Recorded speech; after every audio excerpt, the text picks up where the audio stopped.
75% of the government laid off. How does that sound to you? Well, Vivek has a plan to do just that. So now 2 clips for you. One is with him and Bill Maher talking about this plan.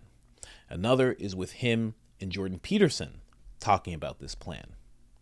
I'm bringing you both because one's kind of entertainment and the other one's informational. Can you guess which one's which? I'm sure you can. We're going to go to Bill Maher's first. And again, I said it last episode. I'm sure you heard it. The way this guy's talking is just, it's like he just had a few drinks. I know he's drinking during the podcast. I know that. I know he has about 2 or 3 drinks during the podcast. He's smoking a quite a big joint. Maybe that's it. I have no idea. I have no clue. But just his take on the deep state alone in this clip. They're going to discuss the plan and everything as much as they can, as much as Vivek can get out to Bill. But just his view on the deep state just threw me off because he's in politics. Not actually in politics, but enough so that he's a political guy. He does the political talk all the time. You know what I mean? He's not like me. He's not sitting with his wife talking about Hollow Earth and stuff like that. He stays on politics. To hear his take on the deep state is just almost alarming. You know what it really shows? And you're going to see it in the clip. It shows his age. Because if you're talking to somebody, and you know what? I know I have a lot of older people who watch this, a lot of more seasoned people, and you get it. But sometimes when you're hearing somebody speak, I think Bill's around 65 years old, or at least 60 to 65. Sometimes you hear people's takes on things, and it's like he never even heard of the concept deep state. It's really interesting. So let's get into that. Of course, I have to bring you to the store first. I am CoachColin.com for all of your anti-establishment needs. We got the Soul Not For Sale shirt for those of you that want to let everybody around you know that your soul is not for sale. Not like these celebrities and politicians that are out and about these days. You keep your soul to yourself and for God always. And also we have the Certified Pure Blood shirt for those of you that survived the pandemic unscathed and untainted. And I hope you stay that way, as they are saying something is around the corner coming fall. But we'll talk about that a little later. And also, we have the Public Enemy #1 shirt, Google Agenda 2030. Check it out. Google the World Economic Forum. Check it out, and you'll understand 100% why this gentleman is labeled Public Enemy #1. All of that's available at IamCoachColin.com. There's t-shirts, there's tank tops, there's hoodies, all sorts of stuff. Go ahead and check it out. And if you see anything you like, 10% discount code. I'll give it to you right now. I am Coach Colin. Just put that in. It's all capital letters. It's all one word. There's one L in the name Colin, just one. And that will get you 10% off. My promise to you. And if you've done that already on our site, thank you so much. You have no idea how much it means to us. Thank you so much. And also 50,000 subscribers. I don't get to celebrate things often. Thank you so much, everybody. Let's get to the clip. Information. I do. I process it, and I might change my mind. I don't think I'm all the way to let's get rid of the FBI. Well, I would say, but a streamlining certainly seems in order. Let me just, if I said let's reorganize the FBI to put generalist agents into specialized functions in other bureaus in the federal government. Right. Okay. I think you would respond well to that. Right. That's effectively what my proposal is. So do you talk about something like that in Iowa? I talk about it in New Hampshire. I was at St. Anselm College. First time this ever happened. The prosecutor will unveil like a giant poster board. You've seen these things. So what we did is we took giant poster boards explaining, like literally boxes, moving them around for the FBI, the Department of Education, and then the Nuclear Regulatory Commission's one that I did as well. I mean, this is an agency whose culture is fundamentally hostile to the existence of nuclear energy in the United States of America. It used to be 3 to 4 years to build a new nuclear power plant in the United States. You know what it is now? 25 to 40 years. I talk about this all the time. You do? Okay. Well, about like the fact that nothing gets done in this country because these just obscene levels of graft and bureaucracy. Red tape. We can't build home housing for the homeless. Totally right, though, because bureaucracy stops new housing construction. It is the chokehold in our country. So the premise of I have two premises. If you could get through I'm that. the anti-bureaucracy candidate. 70, but you can't be scared when I say things like, I want to fire 75% of the federal employee headcount. I just do. Most organizations. I mean, I think don't know of your how, organization. Government is 90% of the people, 25% of the people do 90% of the work. That's the answer. No, my operation is lean. Okay, fine. It's not the federal government. They're all good. In the federal government, 25% of the people do 90% of the work. Because the federal government, of course, does not have to answer to anybody. And there's no meritocracy. Right. And because they have these civil service protections. There is at certain levels. Minimal. And look, there is a lot.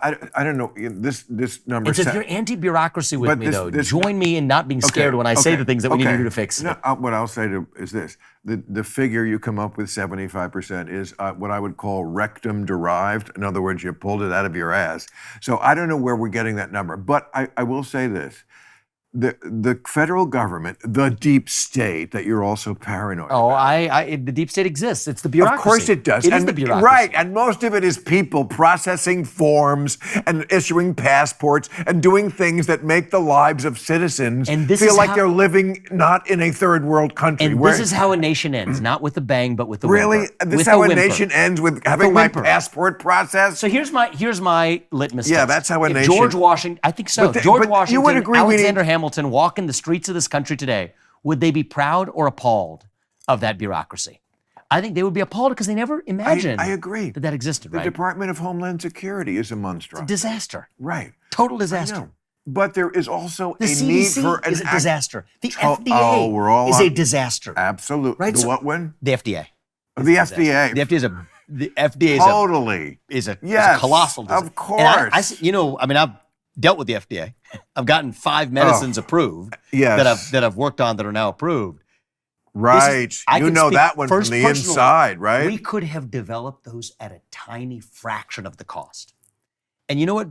Who likes the FDA? And you didn't because of government? Because the FDA. 100%. The FDA. Because of the frickin' drug administration. And the answer is that Big Pharma wants to keep it that way because that stops new upstarts from bringing competition to market. And so this is the private public sector. It's not a Republican problem or a Democrat problem. It's crony capitalism in the guise of bureaucracy. But how the heck using it to stifle competition in the market. I couldn't agree more. But I mean, all the people with their snouts at the trough, the reason why nothing gets done, we tried to build high-speed rail here in California. I mean, lobbying. Disaster. It was 7 times the cost of what it would cost to build it in France, which is not exactly unknown to high cost to unions, labor, right issues, and so finally France is making us look bad. Even nuclear power plants, same thing. They just give up. You know nuclear power plants in France, 5 to 8 years, 20 years. The money went to consultants. Yeah, Everybody needs so many consultants. Like nobody could even fucking know how to do their own job. They have to have somebody consult. This is it. You're on the same side of this, we're brother. definitely on that. But this is the heart of my camp. So when you say deep state, don't say it so condescendingly. Well, understand that this is actually the essence of the real threat to liberty as it plays itself out. But let's say you're economy, so let's say you're 75%, which is a pie in the sky wish that'll never come true anyway. So it's going to come true. I'll tell you. Not to that number. Let's say it's maybe you're off by maybe your numbers in your head are just off by a little bit. So let's say we get to 50%. Like we don't need half the government. That could be true. That absolutely could be true. And I've said half by the first year. And so if we discover that's good enough, then great. But here's where I'm at, is that the U.S. president is elected to run the executive branch of the government. And what we have today is a system where the person who we elect to run the executive branch of the government doesn't actually run the executive branch of the government. That's ridiculous. I mean, it's just the truth. How do you know? I mean, look at what they try to do. I mean, Trump says, I want to fire people. What did they tell him? You can't fire them because there's civil service protections. The law says you can't fire I thought we were talking somebody. about Biden. Well, I'm saying in the last 50 years in this country, the people who we elect to run the government don't actually run the government. That's just a fact. George Washington, Thomas Jefferson, John Jay, if they walk around Washington, D.C. today, they say these are puppets. Well, who was running the government? A bureaucratic machine.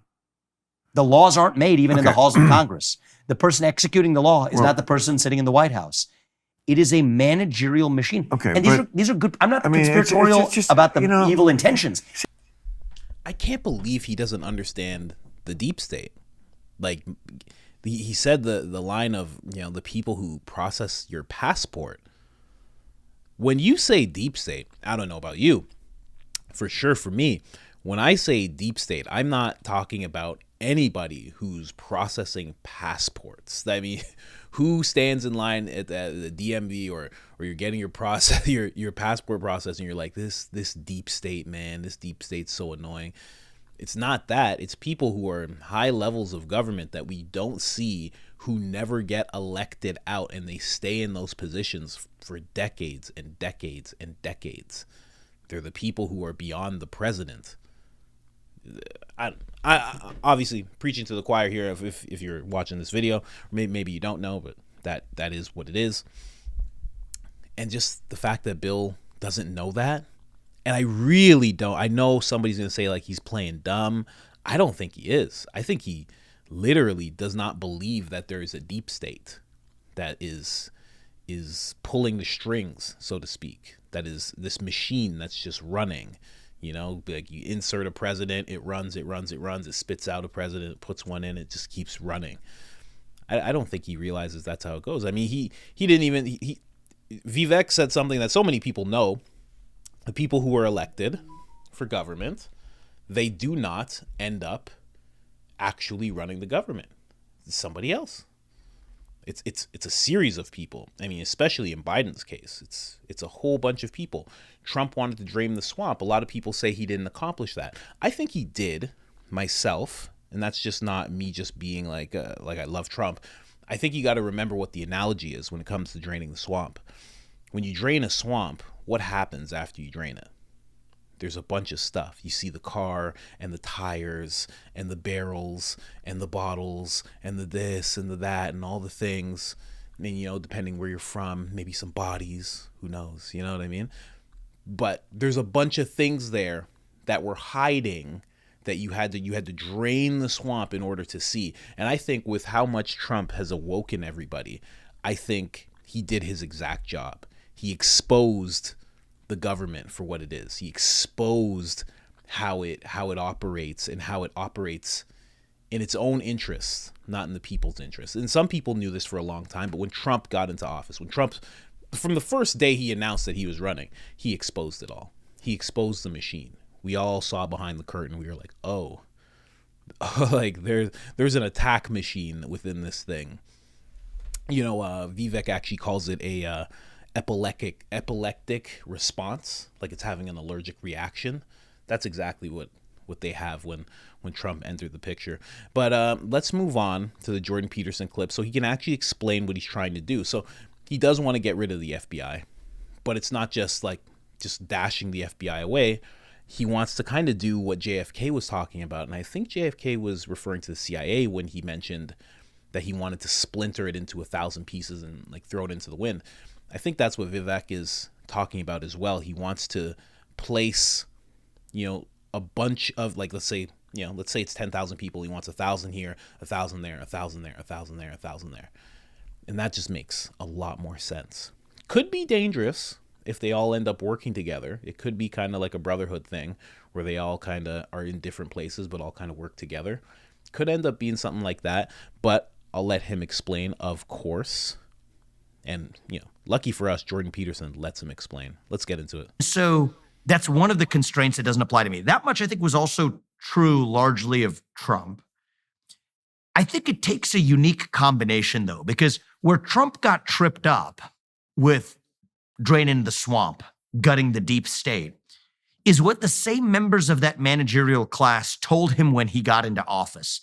They told him lies, but lies that he was forced to believe because he didn't have independent knowledge to know any better, which is that you can't fire civil servants without without running afoul of the civil service protections, which are these extensive laws designed to protect individual bureaucrats from firing by the US president. Trump's instincts were in the right place. I actually think he was an excellent president in this regard, but he was not able to implement his own agenda. He was able to expose the problem because the people around him told him a bunch of lies.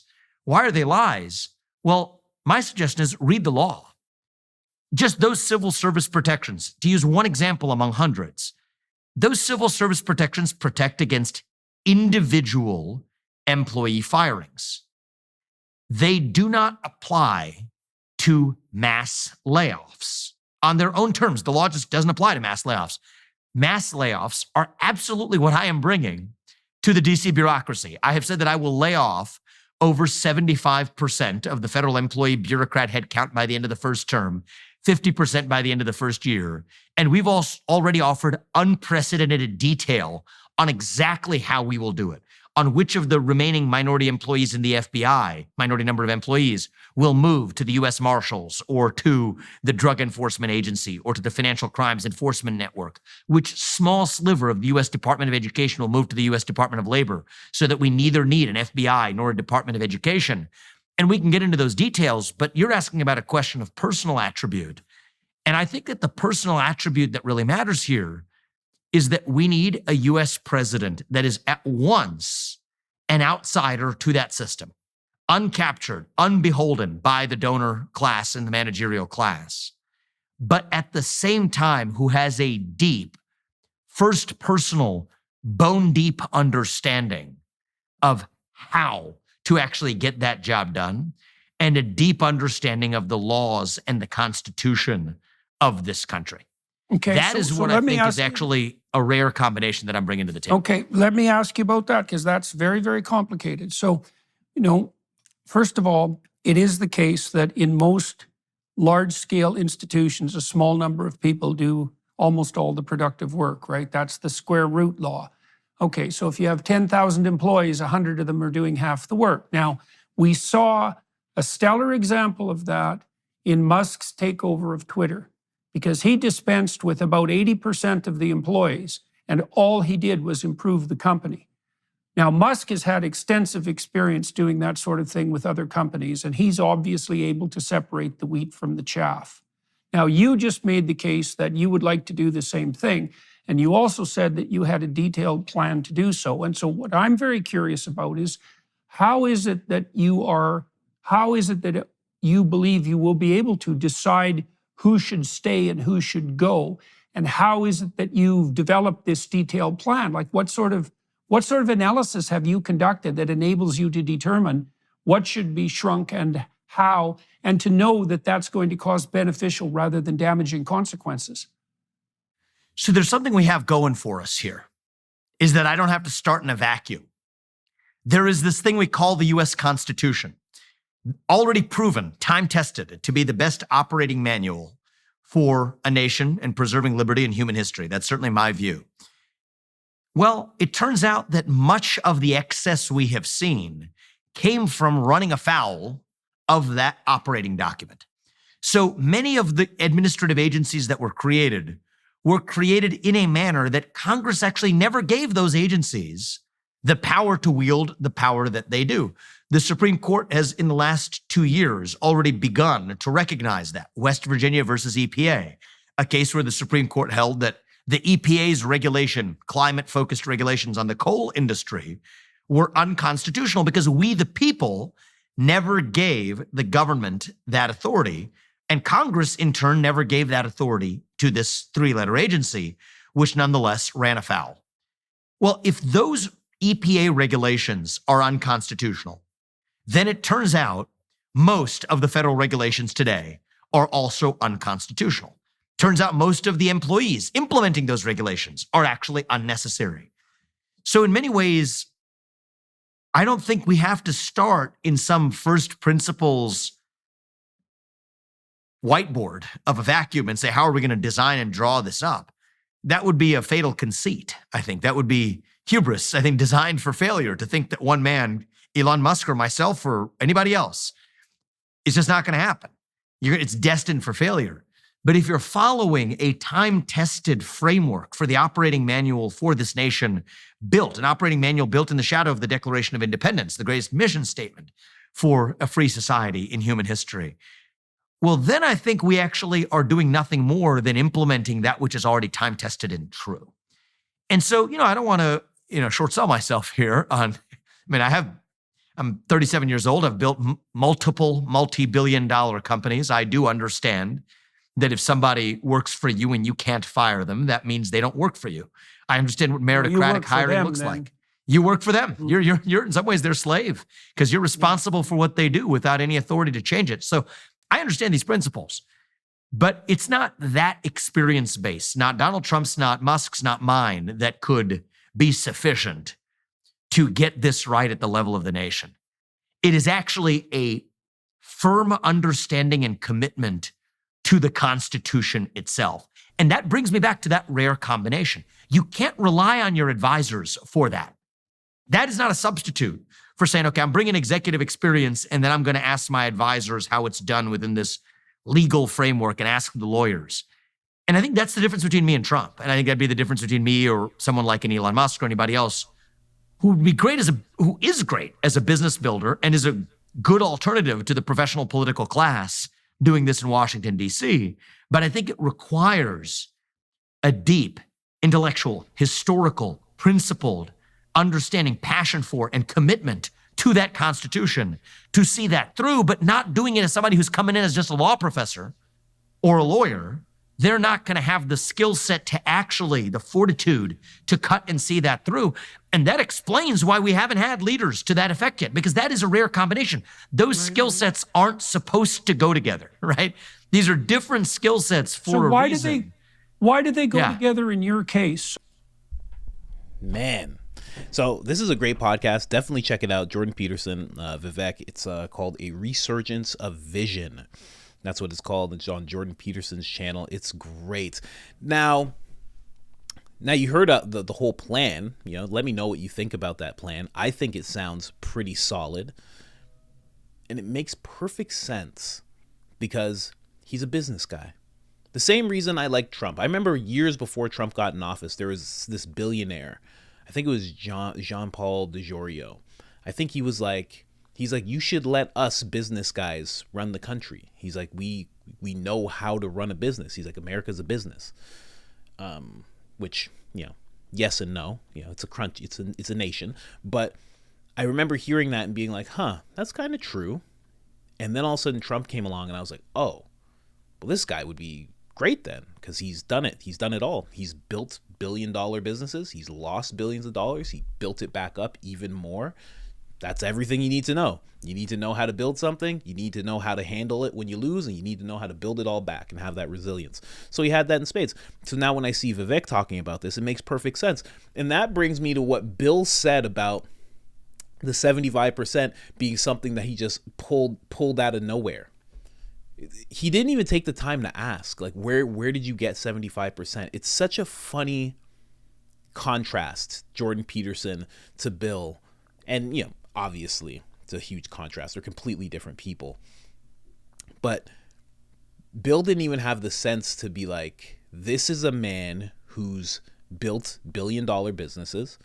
I should probably listen to him because he's talking about this from like a business aspect. I think he knows how to restructure something and how to shift things and move things and actually execute on things. Maybe I should just ask him how he's going to do this. Bill just completely like, no, you're not going to do that. That's not, like, at least ask where you got the number from. Make it make sense in your head. I don't know. It's just very interesting the way Bill has been acting throughout this podcast, watching this.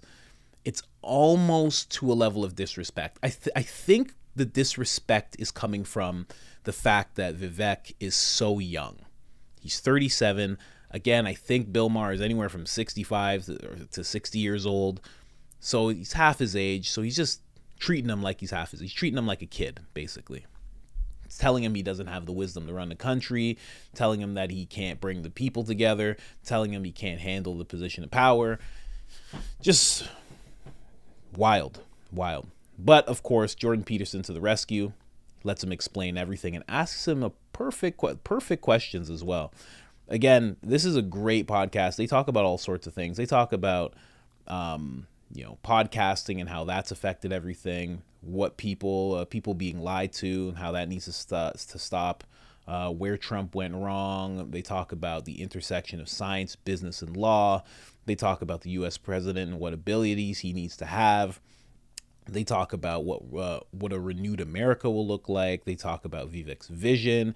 They talk about being a nation under God. They talk about a bunch of different things. It's very, very interesting, very dense. It's an hour and 44 minutes, 12 seconds. Great podcast. Let me know what you think about what you just saw. Do you think he could do this? What do you think about the FBI being gone? I think it's good,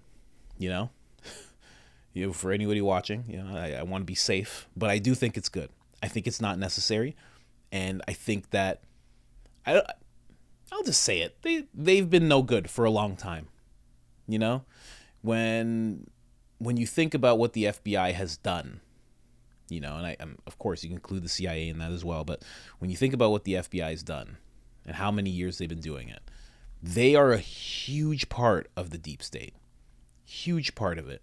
And if he can splinter that up and put it everywhere, again, it could lead to good, could lead to bad, but I think it would be a good start. It'd be a very good start. And if he could get rid of 75% of the government and the country still runs, that's beautiful. I think all of a sudden, I think this is what will happen. And I'm kind of joking, but I'm kind of not. I think you get rid of 75% of the government, and then all of a sudden, you're going to see all this money pop up. All of this money. Because how many of these guys go in there worth $50,000 and they leave worth $60 million? How many of them do that? It's not all insider trading. Some of it is, I would think a little bit off of here, a little bit off of there, a little budget here, a little surplus there. And then the next thing you know, everybody's pockets are very fat. And if all of a sudden it's just 25% of what it is now, then we're at a point where you can watch the people closer because there's less of them. So you can really watch what's going on. And it sounds crazy, but even if people still chose to walk in worth a certain amount and leave worth massively amounts more, it would just be 75% less of those people. I think all of a sudden the US would be like, oh, we have a surplus of $1 trillion. This is really weird. Where's all this money coming from? That's what I think would happen. Honestly. They'd be like, and all the drugs stopped coming in. There's like half as much drugs coming in. This is really weird. What's going on? But anyways, if you haven't liked the video already, like the video. If you haven't subscribed already, please subscribe. It helps so much. You have no idea. And share the video. Share what Vivek has to say, what he is doing when it comes to firing 75% of the government. I think that's something that really needs to be considered when people are thinking about who to vote for. This is literally not just draining the swamp, but actually cleaning it up. I think it's a great start again. Other than that, I am out.